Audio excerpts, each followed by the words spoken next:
জামায়াতে ইসলামী কি শুধু একটি রাজনৈতিক দল, নাকি এর পেছনে আছে দীর্ঘ একটি আদর্শিক ইতিহাস? ২০ শতকের শুরুতে মুসলিম বিশ্ব ছিল রাজনৈতিক ও নৈতিক সংকটে।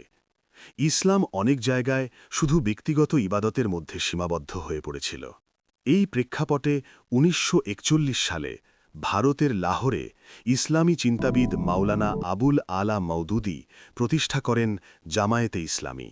এর মূল লক্ষ্য ছিল ইসলামকে ব্যক্তি, সমাজ ও রাষ্ট্রে একটি পূর্ণাঙ্গ জীবন ব্যবস্থা হিসেবে প্রতিষ্ঠা করা।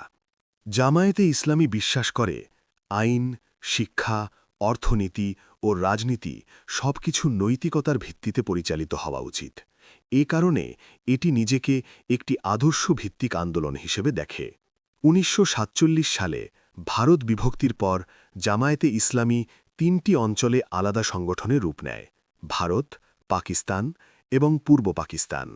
১৯৭১ সালে বাংলাদেশ স্বাধীন হওয়ার পর পূর্ব পাকিস্তানের জামায়াতে ইসলামী নতুনভাবে গঠিত হয় বাংলাদেশ জামায়াতে ইসলামী নামে।